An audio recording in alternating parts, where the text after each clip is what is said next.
Welcome to Blessed Television's special seminar, Career or Despair, a look into adult learning and how the pandemic has helped institutions to pivot in integrating adult learning as a part of their offerings. I'm Omar Oliphant. I will be your host for this seminar, and we ask of you to join in with us. You can be able to converse with us in the chat and also to send in your questions. In the book, Education, Ellen G. White says, and I quote, "Higher than the highest human thought can reach is God's ideal for his children. Godliness, godlikeness, is the goal to be reached. Before the student, there is opened a path of continual progress, an object to achieve, a standard to attain that includes everything that's good, pure, and noble. Students will advance as fast and as far as possible in every branch of true knowledge, but their efforts will be directed to subjects as much higher than their mere selfish and temporal interests as the heavens are higher than the earth." End of quote. She also opens this book by saying that true education means more than the pursuit of a certain course of study. It means more than a preparation for the life that now is. It has to do with the whole being and with the whole period of existence possible to man. End of quote. It is that aspect of the quotation, the whole existence possible to man, that we will be taking an insightful look on today in relation to adult learning and how it can be integrated for many individuals through the platforms that are available today. But for many persons, the choice of entering into a new field or a field at a later stage in life can bring about despair. For one reason or the other, perhaps it's finances, lack of family support, the spouse, partner, perceptions, or even the influence of time. But whatever the reason, here we can find in our discussion today tidbits of hope for adult learners where they can now integrate themselves into the learning platforms that are available, not just the traditional school setting, but also in skills and training. To help us in our discussion, we have three experts in the field. The 24th president of the Northern Caribbean University, Dr. Lincoln Edwards. From the Heart NSTA Trust, Dr. Shim-Hue. And from the Jamaica Union Conference of Seventh-day Adventists, Dr. Roy Dennis. Welcome. Thank you. I trust and hope that you would have had a good overview of education, not just from the standpoint of youngsters, but also from the standpoint of adult learners. Dr. Edwards, share with us at Northern Caribbean University, what are some available tools or resources for adult learners that exist? Well, thank you, Pastor Oliphant, for that question. Well, Northern Caribbean University, from its very inception, has served as both the emblem and the engine to provide opportunities for persons who would like to further their careers.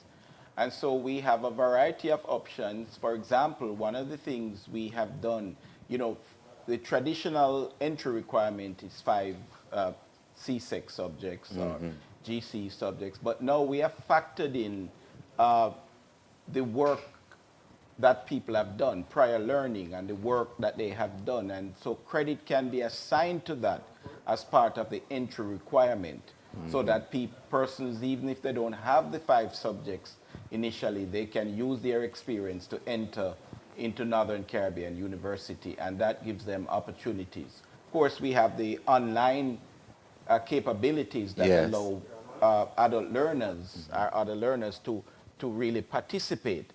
And very importantly, we are into stackable credentials. So micro-credentialing is a big idea now that people are grabbing onto. So the idea is that you may want to do a degree in a particular area, and you can't leave your job to enter full-time into studies. So you can take a few courses while you're on the job, and those can be stacked over the years towards your degree. So you can stay on the job, take some courses, and then allow time to just, and when you have achieved the relevant credits, then you will be awarded your degree. So this is a big thing that a lot of persons are now grabbing onto, and the schools are now creating these flexible learning pathways so that individuals can achieve their goals while they continue to work and care for their families. We're going to be touching on those a little bit later, but I like the insights that you have given so far, especially with the stackable credentials and the flexible arrangements for work and study. We're going to be looking on that because work and study has been known to be part of the feature of the Northern Caribbean University from its days of inception at West Indian Training College, coming down to West Indies College. We have another institution here represented by Dr. Shim-Hue, which is actually the Heart NSTA Trust. Correct. Has gone through a revolution over the last 3-4 years, is it? Yes, definitely 3 years. Yeah. 2019, we merged as an entity with the National Youth Service, the Jamaica Foundation for Lifelong Learning, and the Apprenticeship Board. And the mission of Heart is to facilitate and ensure the development of human capital. So whatever your age or stage, we promote skills pay the bills. Hey. And that is just the focus of what we do. So especially for persons who are of a particular age, we have workforce development. You could be on the job for years and not certified. We have prior learning assessment. We also pride ourselves on job qualifications. Employers have been telling us we want persons who are skilled in a particular area, because what does general construction mean? But I know a tiler, I know a welder, I know a mason. So we are able now to certify at those levels. So persons can feel empowered, persons can feel as if they're a part of the development of the nation. I'm going to be touching with you with the JFLL because Yes. that has been a feature of the Jamaican educational landscape that many times has not been given its due credit. Correct. Tell us about the JFLL, even though now it's under the umbrella of Heart NSTA, because we're focusing on adult learning. Bring our listeners and viewers into the realm. What is JFLL? What was its mission? What did it set out to accomplish? And how is Heart NSTA incorporating it in its mission? So JFLL, now infused in Heart, is the high school diploma equivalency program. And in other words, we see it as the adult education arm of Heart, focused primarily on numeracy and literacy of adults. Let me help you here just to make sure all of our viewers understand, because individuals of a particular age would have passed the high school Correct. age cohort, they will now be able to get the same learning post that time. Is that what you're saying? You are indeed correct. However, our training on the adult education is from 17 upwards. There's no limit to the upwards. So we have seen, however, quite a bit of adults who through their years would have put themselves on the back burner in order for their children to be able to be educated. They now want to be able to read their Bibles, learn how to read their Bibles, learn how to complete an application form for a driver's license. And they come to us to be empowered. So we provide for them the different levels of training for numeracy, literacy, and CXCs. So the end result, hence the high school, is for them achieving 5 CXCs. And that has been a big push and a big win for the transformation of the nation. And I see you're referring to the Bible, and that is, of course, our book right here, That's at IADPA Bookstore at 74 Constant Spring Road. And that brings me into someone who has served not just as a pastor, not just as an academic, but someone who is also in the field of counseling and psychology and understands the basics and the psychological impact of adult learning. Dr. Roy Dennis, share with us your experience. I know you're going to be drawing from your well, which is so diverse, but share with us your experience in terms of pastoral ministry as a director and also as a counseling psychologist. Your experience with individuals who are adult learners. Do you find that they're of a different ilk than those who are in the younger cohort, more matured? How do you find them? Let me start. Thank you, Mr. Moderator. Let me just start by saying that the benefits of preparation is clearly documented in our society. When a person is equipped, they are able to provide for themselves. They are able to provide for their families. They are more confident about themselves and the future. And so, and some persons might not achieve as early as others, but we normally say better late than never. Yes, Yeah, yes. The church has offered a number of programs to assist persons who did not get it at their first try. And what we find is that this, maybe the question you ask is whether they're of a different ink. I wouldn't say that they're of a different ink.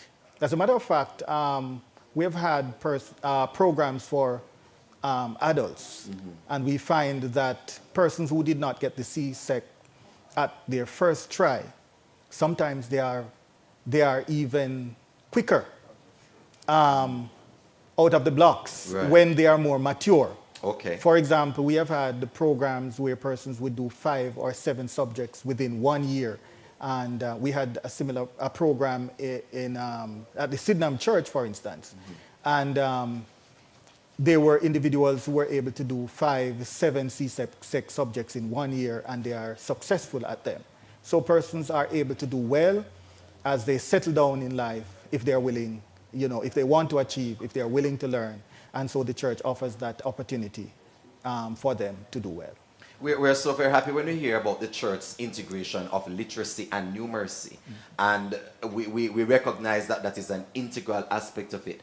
Dr. Shim-Hue, perhaps you are uniquely positioned because the Northern Caribbean University is an academic institution. Of course, Dr. Edwards will tell us that they do have practical elements inside. Yes. And the Pastor Dennis, Dr. Dennis will tell you that the church mainly focuses on the religious and spiritual aspect. But Heart NSTA is unique in the sense that its broad focus is on skills training. Correct. What do your demographic details tell you about adult learning? So first, I must say that there is a bridge. We are interlinked because in my region, Region 6, Spanish Town and St. Catherine, we have a very great relationship with Spanish Town SDA. They offer as a community training intervention, and we have partnered quite well with other religious entities to ensure that the nation, the landscape is transformed. By a way of demographic, we have about 45% of adults, and when I say adults, I want to say persons between the ages of 27 to even 80. Wow. We have had instances of 79-year-olds, 80-year-olds graduating with their certificate. And I believe we are also interlinked because we want to see Jamaica under God transformed. And that means focusing on the complete man. So separate and apart from our skills training, we also infuse employability skills. We infuse what it takes to not only be a good practitioner for our way of skill, but also to be a great human being. And of course, everything that we do is tied to that which the Lord lays out as the foundation. Go out and teach and preach.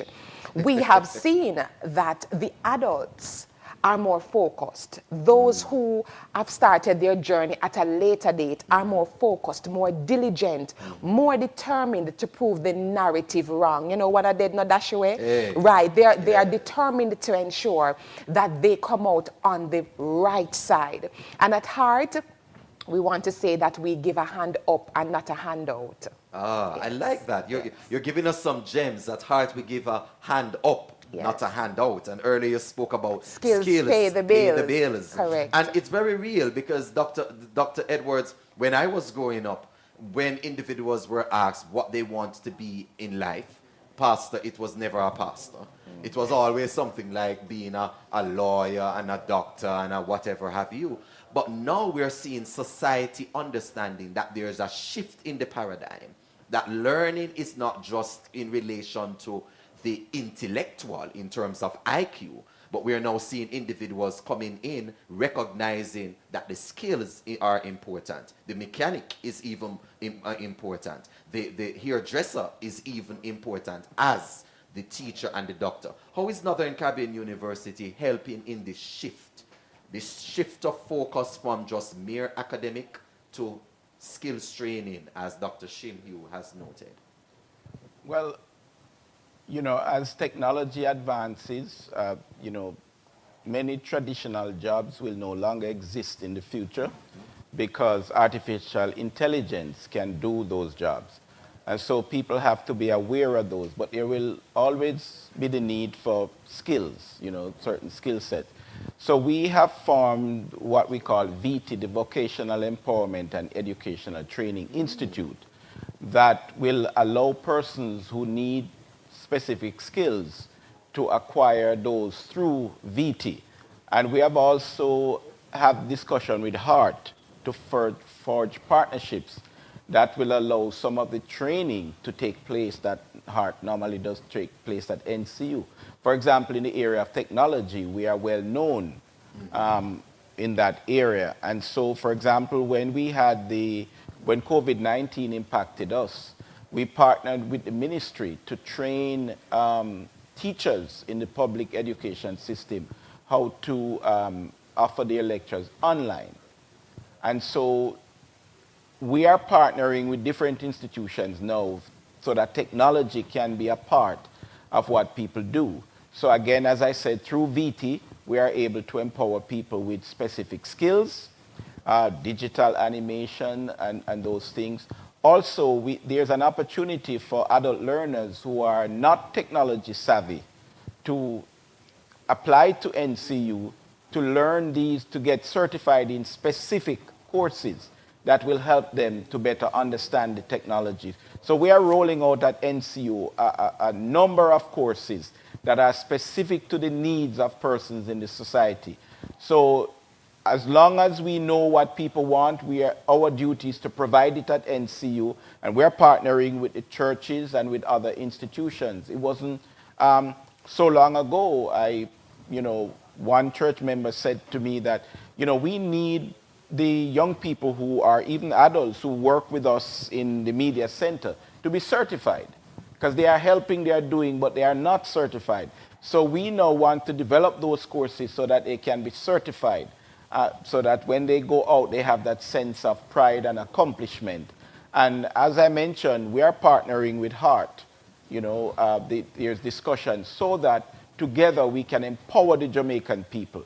Because this is not one institution versus another. These are many institutions coming together to move the Jamaican people forward and be prepared for the future. And we're not leaving anyone behind. So adults must feel secure and feel confident that at NCU we have their interest at heart, and we are partnering with HEART and other institutions so that they can achieve their goals. A revolutionary impact, you would say, Dr. Dennis? Oh, yes.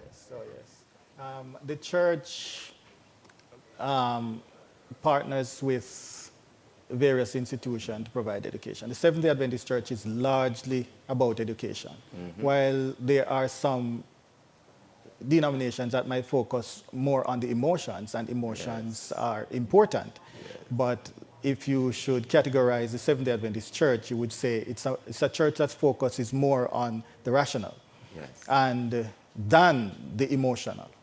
So even in our church services, you will see that a lot of teaching takes place. And the structure of the church, we have various institutions from the baby is born. We have preschool, we have primary school, we have high school. And as I mentioned, some of the churches partner with NCU and HEART in order to have extension programs for adults who did not get the CSEC. And we have Northern Caribbean University and our universities.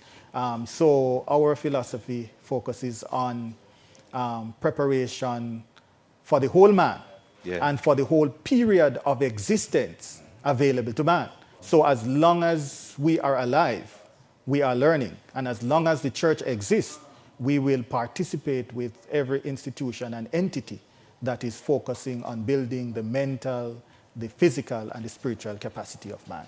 The Apostle Paul puts it this way in Ephesians chapter 4. He says that God gives gifts, and he gives these gifts for the edifying of the body of Christ till we all come up or grow up to the measure of the stature of the fullness of man in Jesus. How can that be done unless we have true education? The kind of education which Ellen White spoke of when she says it has to do with the whole being and with the whole period of existence possible to man. So education is not just for children. Education is not just for youth. Education is indeed for all of us. You are watching Bless TV's special seminar, Despair, Career or Despair. We'll be back with you on the other side of this break. When I left my community in Lilliput, Montego Bay, very volatile area, all I had was a dream. I do not know what will happen come August 2020 when I graduate.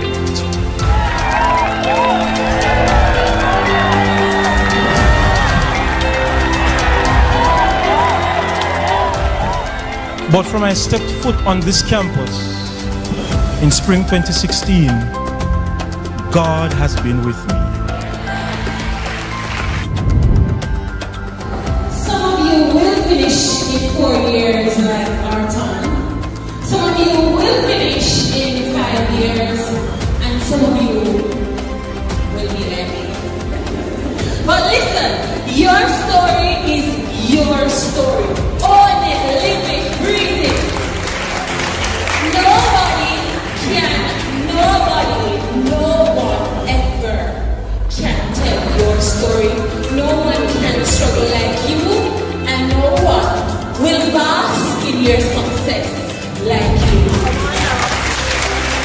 When I started Northern Caribbean University, I did not know what to expect.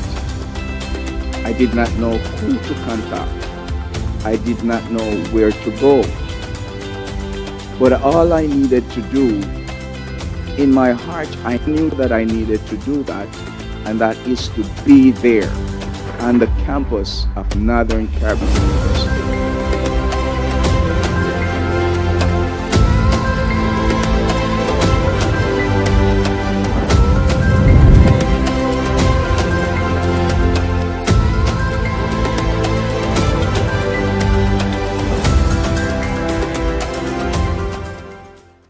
Over 30% of our total youth population comprises unattached young people.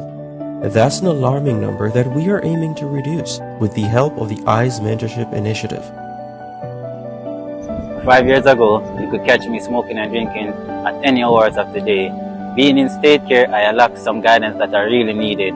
Since joining this program, I had gotten baptized and I'm closer to achieving my goals.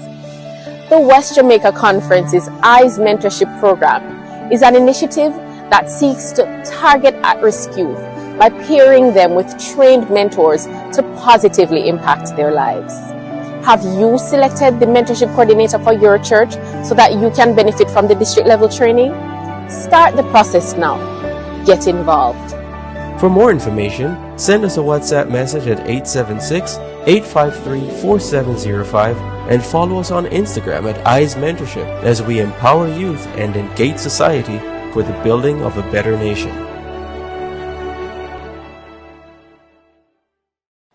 Welcome back to Bless TV's special seminar, Career or Despair, speaking about adult learning and how it has pivoted in the midst of the pandemic. On the other side, we had a conversation with some of our educators. This time, we're going to be going to sample students within the educational sector. And we have here with us two students, as they then were. We have with us, to aid in this conversation, Rochester Reed and Chad Anthony Cook. Welcome, gentlemen. Welcome. Rochester, speak with me. You went to Hart when you were 42, 43. Yeah. Come on, why were you going back to school at that age? Tell us, what was motivating you to get that Hart NSTA certification? I was in a job feeling not going anywhere. Granted, I was making money. I was making good money, but I wasn't feeling that energy. And I was searching. In fact, when it was announced at my church, Brayton NSTA, that they had this program going on, it was not a matter of me jumping into it. It was a matter of me being there. So they offered it, and I took it up right away to go to Jagas, just to pursue the course of it was mechanics, but what Jagas does, it gives you the whole entire thing. And then after the second year now, while in the second year you choose where you want to specialize in. And I specialize in what I really was interested in, that was AC.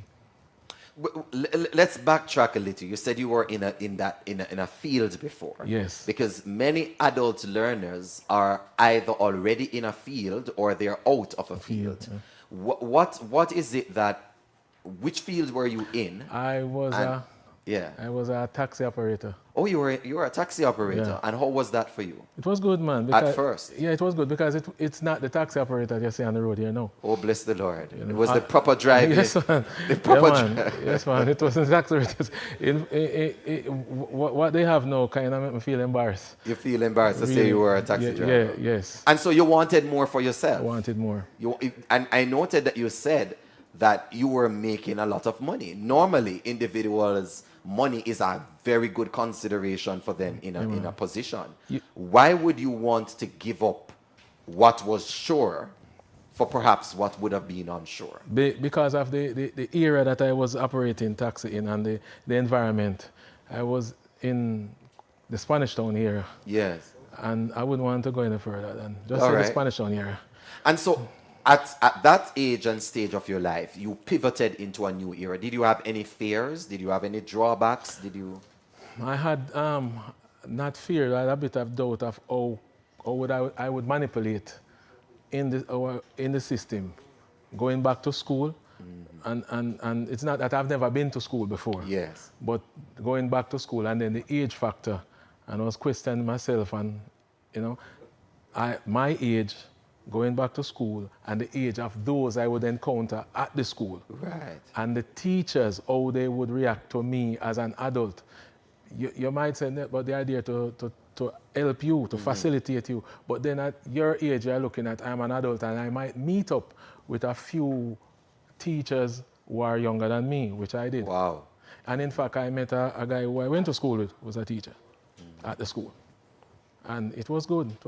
It started out nervous, but trust me, after the first 2 weeks, I was in it.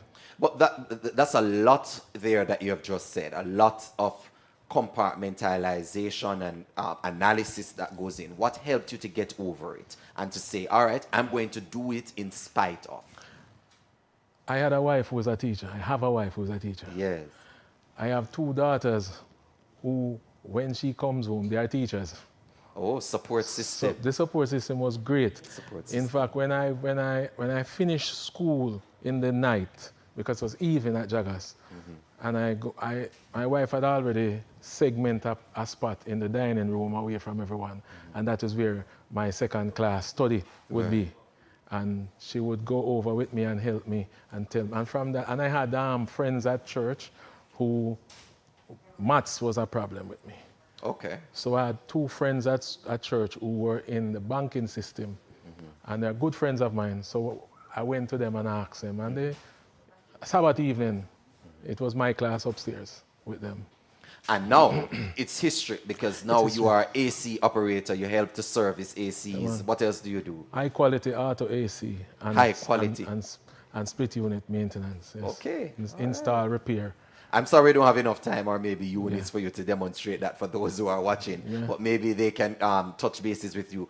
Here we have one individual who has been through adult learning and another who has entered a field where majority of the persons there are in fact adults. How does he fit in? Chad Anthony Cook, tell us about your experience. You're a financial analyst, right? Yeah, I'm an analyst at Cygnus Capital. At Cygnus. How do you find it working in the environment with individuals that are senior to you? It was a adjusting process. Because these people have been in the sector for years, and you're just starting in the industry, you're fresh out of school. But fortunately, they don't undermine you. They kind of mentor you and say, I was once there. Right. So, it's a learning experience for both of us. Tell me, you graduated last year from Northern Caribbean University. Yes. So you see we're matching everything. It's Hearts earlier with Dr. Shim-Hue and NCU earlier with Dr. Lincoln. And we actually have individuals, both of them are Seventh-day Adventists as well. What are some of the essential lessons that you would have learned working with individuals of a different age group? I think the essential lessons were don't be afraid to ask questions. Yes. They always say no question is too stupid to ask, or there's no such thing as a stupid question. And I think just collaboration is important. So, if you need help with something, they're always one step away or one phone call away. And they're willing to help regardless of how busy they might be. And if they're really that busy, they make the time for you to help out. Research has showed us, Chad, Anthony, that there is the concept of reverse mentoring in the workplace, and how mentoring is normally, to explain it, mentoring is normally between a senior giving advice and guidance to a junior. Yeah. But reverse mentoring now deals with the junior actually giving advice and mentorship and guidance, especially, for example, in the field of technology, to the senior. Yeah. Do you see that, even if it is not a formal aspect of the work center, do you see that as part of the relational dynamic at your workplace? Yeah, that does happen as well. Because as I said before, they teach you some stuff that you may not have learned during school, or you might not know. And I can also teach them stuff that, this is where the industry is going and this is what is happening. I found that because of my good writing skills, I've been able to say, this is how you can word something to make it easier to understand, or to be as technical as you want it. You kind of do it both ways. So a lot of adult learners may be sitting at home, Chad, wondering, if I come into the workplace, I will have to be giving up myself and my voice and my place to the younger persons in the workplace. To them, what would you say as a younger person in the workplace, seeing reverse mentoring happening in your center? What would you say to such individuals? I would say there's a space for everyone. We're all here to learn from each other. That's really how growth occurs, whether it's self-growth or growth for the company itself to achieve its objectives. So I say, as I said before, there's a space for everyone. There's a space for everyone. So back to you now, Rochester. In the whole dynamic, having listened to a person like Chad, who represents a particular cohort, age cohort, how would you advise younger individuals now? Yeah, when persons as yourself, as adult learners, either change careers or enter into the educational environment, what advice would you give to the younger ones as to how to relate to individuals like you? Go for it, man. Go for it, because there's never a hurdle that you cannot surmount. There's never one. What I've learned is that even though I went to school and there were younger students there than me, we all found something that we can help each other with. So don't be afraid to take the leap. When you make that step, that is when you will start the journey. The journey only starts when you make the start. Mm-hmm. If you want to achieve something, set goals, but don't set higher goals than you can make. Mm-hmm. Start from little, and little make much. Yes. Earlier, Chad Anthony, Rochester would have said that one of the things he was afraid of, was coming into this space and having a younger person being in charge of him, that kind of thing. How do you see that kind of dynamic, the age difference in terms of leadership? Would what would be your consolation or word of hope to somebody who is listening and they're saying, who at my age and stage, me can't take no young boy come, tell me how to run the show? What would be your response to that kind of thinking? I think having a younger person in charge of you is always an interesting dynamic, because the first you're thinking of is the age difference. But at the end of the day, you're working to get something done. That's right. So, either way, it doesn't really matter how old or how young the person is. You're trying to get something done. And as you said with the reverse mentorship earlier, it can happen both ways. I myself am grateful for the mentorship I've received so far at the company I'm working for. So, yeah. Yeah, sounds like a plan. So tell me, Rochester, you started school at 42, you're now 61 years old. Yes. Well, not started school, you re-entered, yes. and you know, found a new career path at that age. Tell us, you have plans to go any further? Yes, man, I took up art at this. I need to be more prominent in the electrical fields. So I enrolled in art, and they wanted 25. That is the thing that is hurting us. They wanted 25 students, and up until now, that space cannot be filled for them to call me in to start that. They don't get the 25 people. Okay. And it's free. It's free. It's free to the student. It costs the taxpayer. Yes, but but if it's free for you to come in and get something and don't beg me, come on. When Dr. Shim-Hue comes back, I'm going to ask her to respond to that, because that's a unique perspective, the fact that there has to be a particular amount for class size, but I don't think there is a limit in terms of age. But you're planning to actually go forward and do more. As much as I can. That's good, Rochester. Thank you for that. Chad Anthony, any plans, or this is it for you? You have found your niche and you're comfortably in your space. What? I'm not comfortable yet. I plan to either do a master's degree or maybe go for the CFA or KAIA designations. It's either one or two. So I'm still thinking about it. And you're looking about how you also can be able to even help to create an environment that fosters adult learners as well. For sure. All right, there you have it. I think that was an interesting insight from Rochester Reed and from Chad Anthony Cook. Both of them actually sharing with us what it's like on the other side of the spectrum in terms of adult learning. And you're able to get insights and to be able to share. You can share with us in the chat. Let us know what your perspective, what your views are, and of course, your questions. We're going to take a break and we'll be back with you on the other side. I remember when I left my community in Lilliput, Montego Bay, very volatile area. All I had was a dream. I do not know what will happen come August 2020 when I graduate.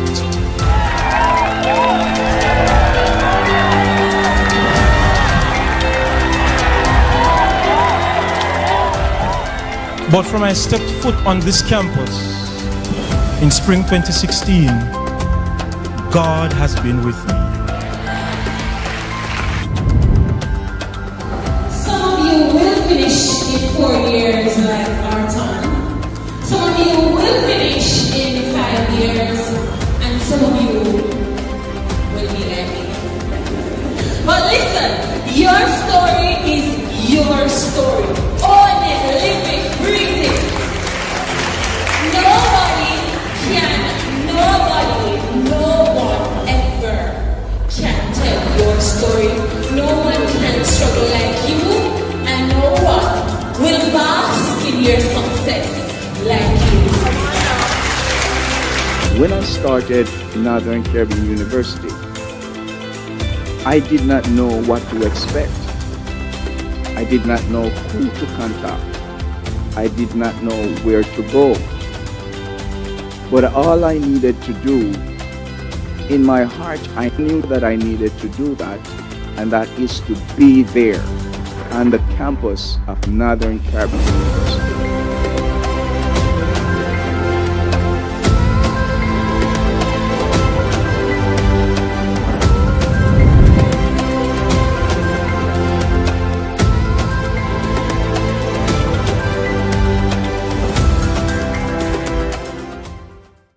30% of our total youth population comprises unattached young people.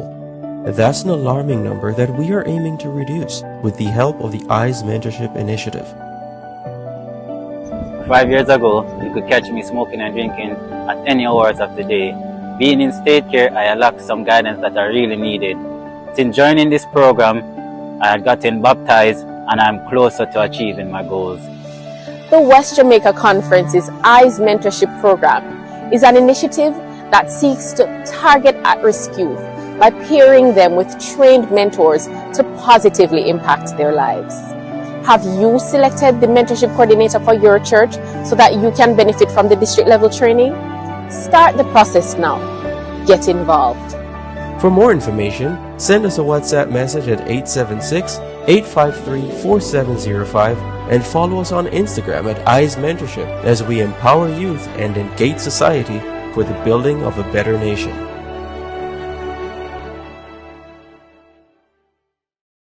Welcome back to Bless TV's special seminar, Career or Despair. Yes, this is Bless TV. Catch the vision and join the mission. And we've been having an interesting conversation relating to adult learning. If you're just joining us, then we hope you'll be able to catch the earlier part of it. But this segment, we'll be speaking with Othniel and also with Gabriel. Othniel Blair and Gabriel Francis. Welcome to our discussion. Thank you. Thank you very much. How are you both? I'm blessed. Yes. Okay. Gabriel, you're a student at the Norman Law School. The Norman Manley Law School. And Othniel, you are a student at the University of Technology, but working-wise, I'm a JUTC bus driver. A JUTC bus driver. So let's go right to it with you, Othniel. Your experience is that you do have a daughter, and something happened while bringing her to evening classes. You got jealous. Well, it is, I wouldn't say jealous, but more sort of motivation for her and that support. Yes. Because as a person, enforcing education in the home, because apart from her, I have two other children. So a part of the motivation her was to sit with her in class. And after a few days, sitting with her, and, we were doing it at the 10th City SDA, and there was a lot of books, and I just decided one day that I would just sign up myself and just to give that extra support, and the rest is... So you were doing your fatherly duties. Yes. And taking her to classes, evening classes at Yes. 10 City. And while waiting on her, you decide to engage yourself with books, which is wonderful. Yeah. IADPA loves that, by Yes. the way. And while doing that, you got motivated. You said, let's just do this. What did you decide to do? Well, CXC subjects at first. Okay. Yeah, maths and English. And it was a 2-year course they were offering to do it. But I purposed that I only had one, because my daughter only had 1 year, because she was also preparing for CSEC. Oh. So I wanted both of us to have that, timely accomplishment. Yes. Yes, I decided to do both subjects in 1 year instead of the 2. And you did? And I did. And you passed? And I passed them both. And what happened after? I get extra motivated and decide to go for some more. So you and your daughter sat the same exams? The same exams. And what was it like, father and daughter, getting the results, and, what was it like? It was a bittersweet moment, because I could celebrate, but she couldn't celebrate the way, because she had failed one of the... okay. Yeah, but that didn't stop, because just to have me there, that was her kind of motivation for her. And so you and her went to the exam room together? No, we didn't went to this exam room together, because I did it privately. But she did it. She was attending Waterford High School at the time. I understand. But we had the same teacher, English teachers and maths teacher at 10th City. But it must have been something very heartwarming to actually go through the exams, even though you're at different center. You will be able to go through after with her and talk it over with her and even study. Yes, man, most definitely. So in the evenings, we'd go through the past papers together. We'll help each other, quizzing each other and so forth. And, interesting. Yeah. That's very interesting. And then you moved on and you did what? I moved on, then I did HSB, Human and Social Development, Biology and Social Studies. And I passed those. So I was thinking higher level now. I was thinking university. And your boss now. Yeah. I was thinking that I was on top of the world now. Big leagues now. Yes, I decided to make small steps to reach a mountain. So I was told that I needed 5. But I was thinking about my age. How old were you at that time? 44. You were 44 at that time? 44, yeah. Wow, look at that. Yeah. Yes. Yeah. And so you thought about the age, and then what happened after? Well, I still pushed myself, because I wasn't doing it for myself. I was doing it for my children, because as a peer, as a father, education is enforced in the home.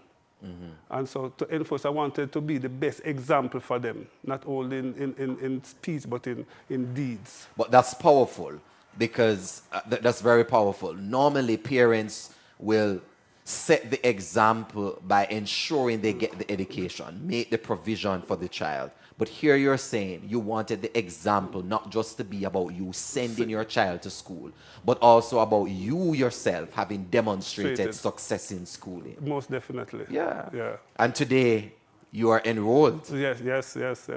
Where are you studying now? UTech. What are you doing at UTech? Child and Adolescent Development. And you're still a JUTC driver? And I'm still a JUTC bus driver. How do you balance the time? Because that's an interesting part for adult learners. I could say it happened at a good time, yes. COVID time. Okay. Yeah, because to balance going back and forth from Portmore to UTech and work, it wouldn't be easy for me at first. So the online class came in, and even though I wasn't prepared for it, but I made the best of it. Yes. Yeah. So the online, because of it being online, it helped you. It helped me. And with your timing, with work. And of course, the finances, how that works out. Wow. So many of you are at school.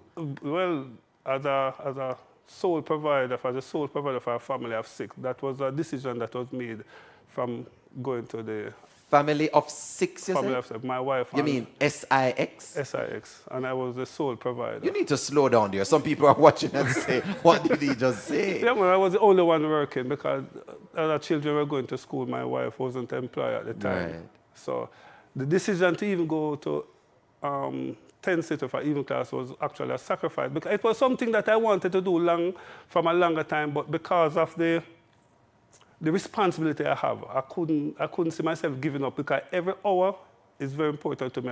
Every hour means an extra dollar for me, for the family. Yes. So to make that decision to just give up those hours to attend class for years is a struggle that I have. So self-development, self-growth, you saw as being as equally important for the family, not just for yourself. For myself. And that's a critical perspective there to actually get, because Othniel is saying he did not just see this as something for himself, he sees this as something for his family. I wish I had more time with you. But Gabrielle, talk to me. Norman Manley Law School, that's not an easy road there. Not at all. What year are you? I'm in first year. How do you find it so far? Stressful. Stressful? Very, very stressful. Yes, the first year of Norman Manley is normally the pull out here part.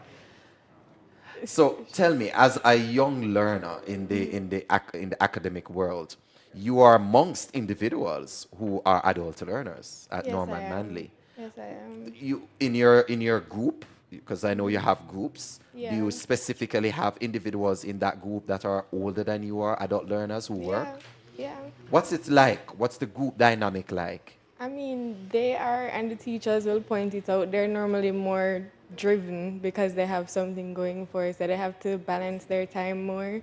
A lot of us, I'm on the evening stream, and so you find a lot of them on the evening stream. And I was also working when I just started Norman Manley. So it's a big effort to balance your time, and the older ones have families and stuff, and so you can see the sacrifice that they have to make to come to school. So you're seeing it firsthand from outside, because it's not something you're personally experiencing. You're not yet married? No. And you don't have any children as yet? No. So you're experiencing individuals beside you, with you, in your year group, who actually have to juggle. What lessons are you drawing from this? What are you learning? How are you growing? It's inspirational. I even have people that are doctors in law school now, people who have whole other careers that are there.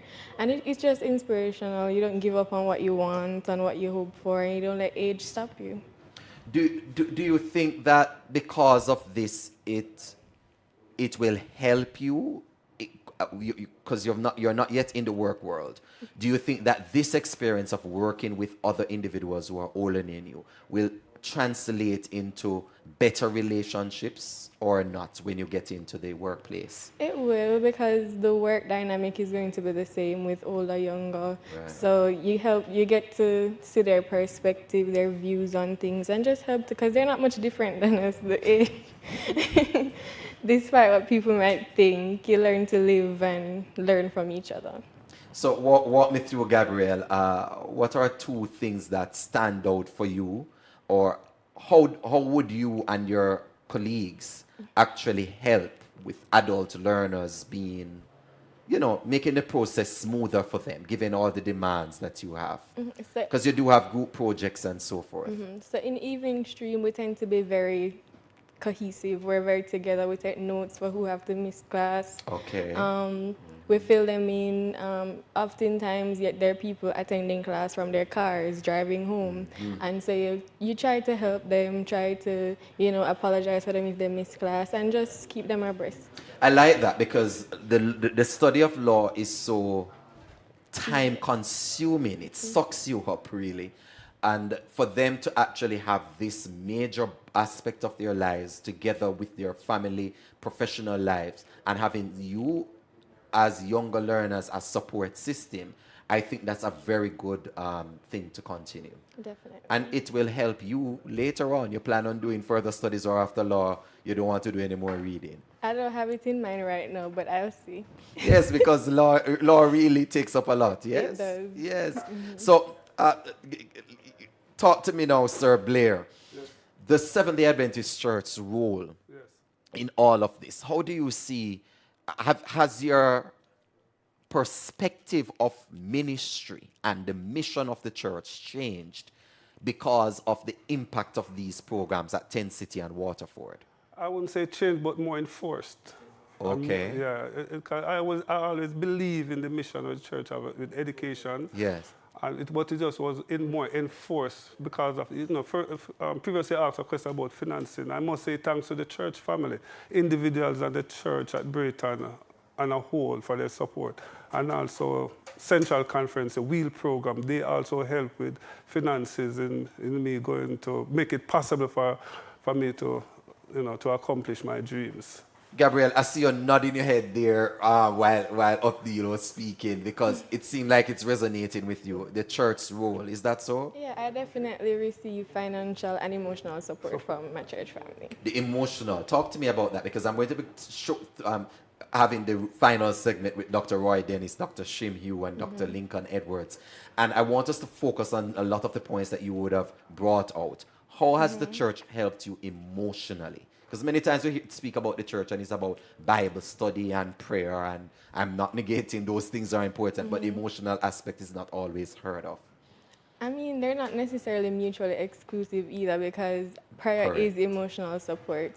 So when things get hard and almost impossible, sometimes you don't know what to think about. And I mean, my mother, she's a praying mother, and she's also a supportive mother, and she also has prayer groups and just groups of friends at church. And they're always there to motivate you, and just seeing people at church and even hearing I'm proud of you and stuff like that, that's really nice to hear. The work of the church is not just in terms of the pulpit and not just in terms of the ministries and the department, but also being seen through academic learning, through skills training, and through the emotional help and support that is given to adult learners, lifelong learners. It is a part of what Ellen White speaks of in the book Education, when she speaks and she says it has to do with the whole being and with the whole period of existence possible to man. When we return on the other side, we're going to be having our final segment with Dr. Lincoln Edwards, the president of the Northern Caribbean University, Dr. Shim-Hue from the Heart NSTA Trust, and also Dr. Roy Dennis from the Jamaica Union Conference of Seventh-day Adventists. This is Bless TV special seminar, A Career or Despair. We'll be back with you on the other side. When I left my community in Lilliput, Montego Bay, very volatile area, all I had was a dream. I do not know what will happen come August 2020 when I graduate.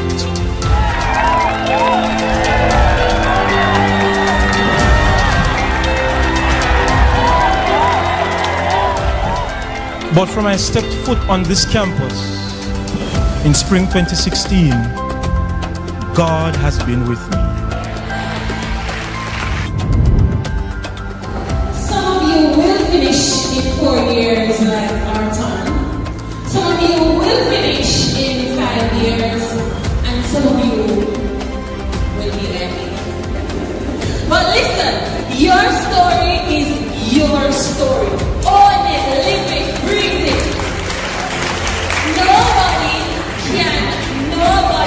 No one ever can tell your story. No one can struggle like you, and no one will bask in your success like you.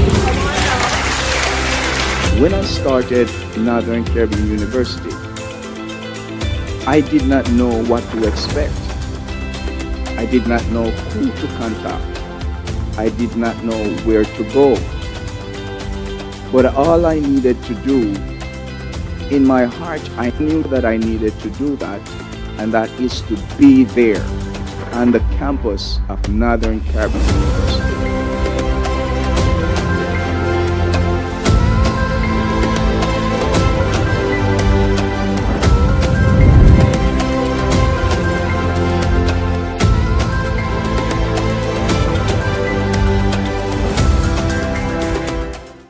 30% of our total youth population comprises unattached young people. That's an alarming number that we are aiming to reduce with the help of the IADPA Mentorship Initiative. 5 years ago, you could catch me smoking and drinking at any hours of the day. Being in state care, I lacked some guidance that I really needed. Since joining this program, I had gotten baptized and I'm closer to achieving my goals. The West Jamaica Conference's IADPA Mentorship Program is an initiative that seeks to target at-risk youth by pairing them with trained mentors to positively impact their lives. Have you selected the mentorship coordinator for your church so that you can benefit from the district level training? Start the process now. Get involved. For more information, send us a WhatsApp message at 876-853-4705 and follow us on Instagram at IADPA Mentorship as we empower youth and engage society for the building of a better nation.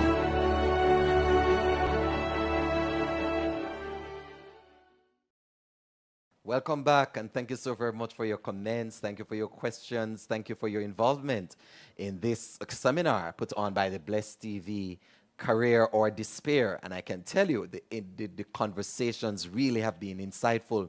So our primary panel with our experts are back, and they are going to be sharing with us today, putting some of the pieces together. We're going to be looking on the issue relating to the fear factor that was brought into the interview with Rochester. We're also going to be considering what he said in relation to the size of the class and why is it that the Heart NSTA Trust puts in place that kind of mechanism. We'll also be discussing with Pastor Roy Dennis what Othniel would have put forward in relation to the collaboration between the church and these kind of educational endeavors. And of course, we'll be discussing with Dr. Lincoln Edwards the issue relating to the expansion of the work of education out of the realm, decentralization of academia as it has been done. So let me start there with you, Dr. Edwards, because 30 odd years ago, you had a vision for how the church could have done decentralization. Tell us a little about that. Yes, I saw that there was tremendous potential because the church has so much real estate, often closed several days of the week. And I said, why not let's use that to teach persons, so that they can have skills or get the academic credentials.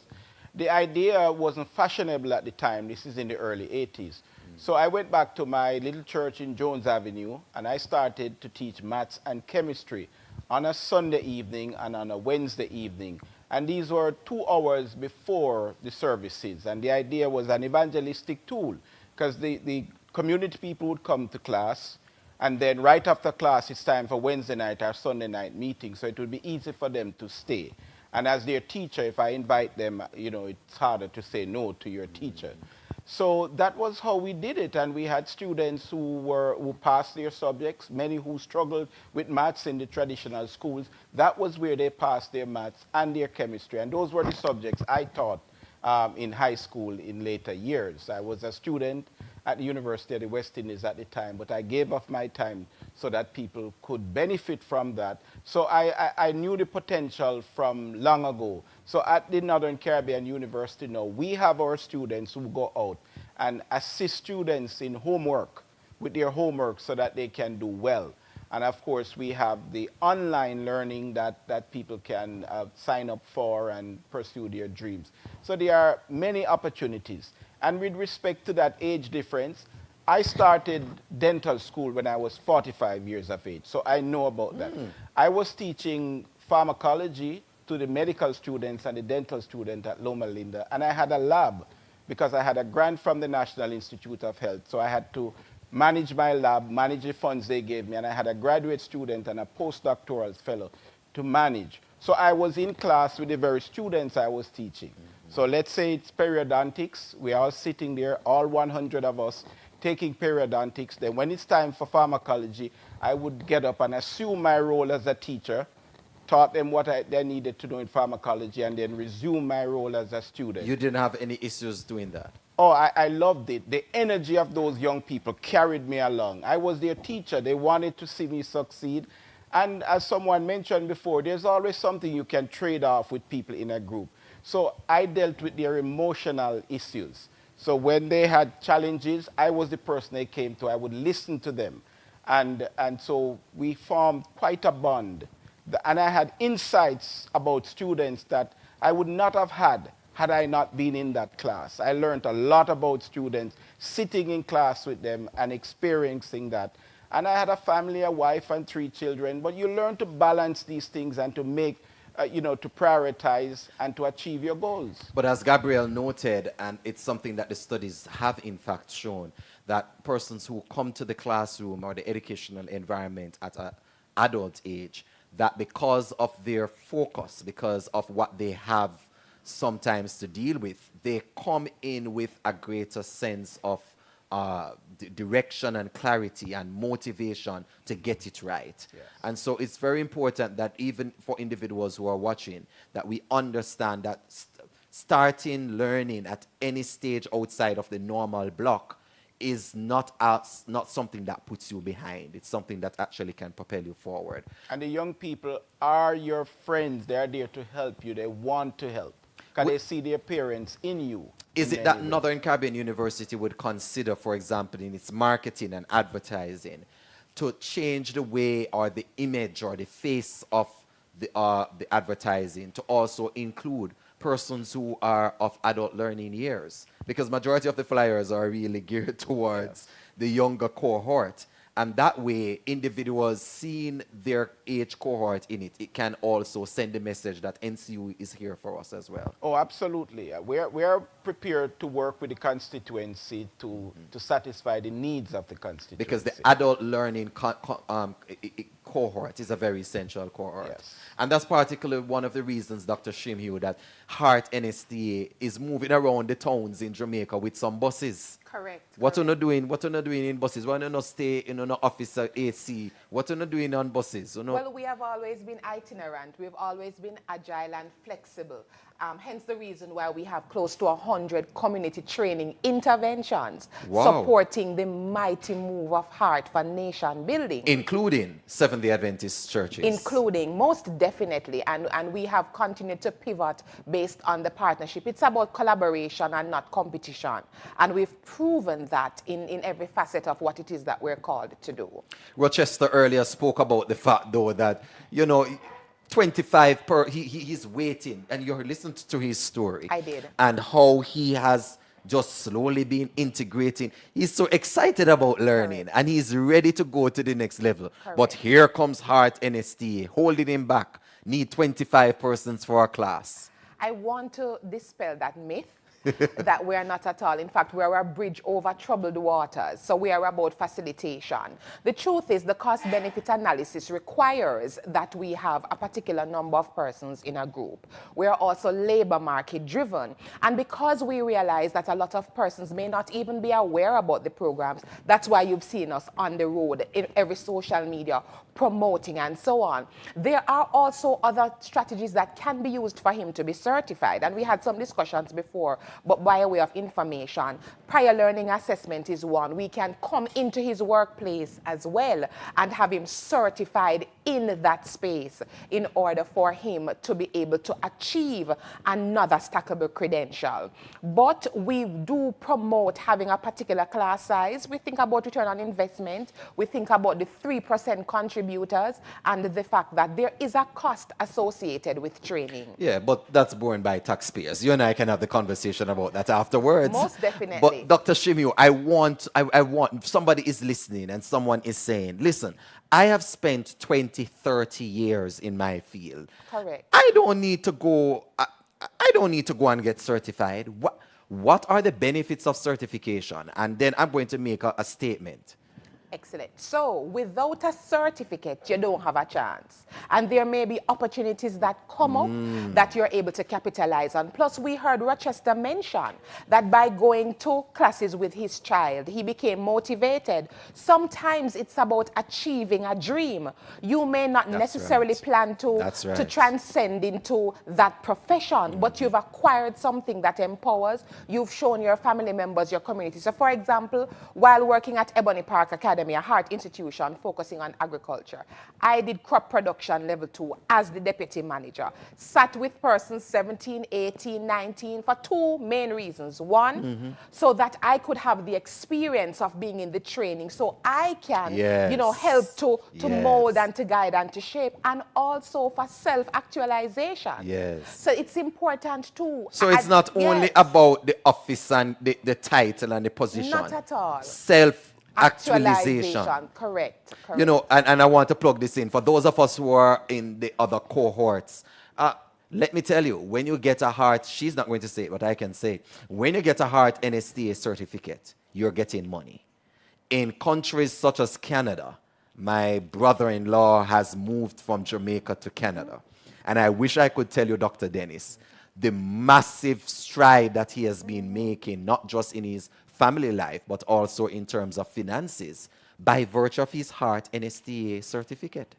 He doesn't have a bachelor's like me. He has a heart certificate. And in these industrial countries, in these first world countries, Dr. Edwards, your certificate is of greater value in many instances than your academic degree. So, Dr. Dennis, let's wrap with you. The church's mission. I heard, before I get to the church's mission, I wanted to touch the matter of the fear factor that was brought up by Rochester. Well, first of all, I want to express appreciation for their testimonies. Yes. Rochester, Chad, O'Neill and Gabriel. I also want to express appreciation to hear the testimonies of the men. Since the 80s and the 90s, 75% of the persons at higher level education are now female.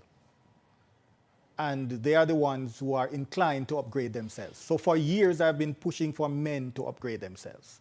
And today, I feel pleased. Man, no one be no bookie, doctor. Dr. Dennis, man, no one be no bookie. And that's what they say when I go to the seminar. But as Dr. Shim-Hue pointed out, without skills and degrees that are certified, then you are not able to finance your way. Yeah. So it brings fulfillment and it brings financial satisfaction. So the fear factor. When I returned to do my master's after 10 years, even though I got the first year, yes, after I did 10 years in the field, I decided to go back. Yes, after 10 years working in the field, doing my bachelor's, and I returned to do my master's. I was so afraid in the first class. And I remember the psychologist who was teaching the class was probably my age. Maybe he went on to, you know, immediately after his bachelor's degree. And he asked us how we felt about coming back to school. And there are several reasons why people are afraid when they go back. The fear of failure, the fear of the lack of finances, Starting over. and family, and starting over, and maybe the lack of family support is real. But I want to say that we need to change the focus. They said fear is like an octopus that will grip you around the neck and squeeze out every desire in you to be successful. Another person says fear is false evidence appearing real. Yeah. So I want to change that. In psychology, we have a displacement replacement technique. So we want to displace the word fear, and we want to put in the word, replace it with the word focus. And our focus should be on the benefits that are to be derived. Now, Rochester spoke about the fear of having a younger teacher in the classroom, teaching him, directing him. But the teacher has the skills and the expertise that he needs to survive. And so we now have to move away from fear to focus, to say, sitting under the tutelage of this young teacher, I am heading in the direction that I need to go in order to provide for myself and my family.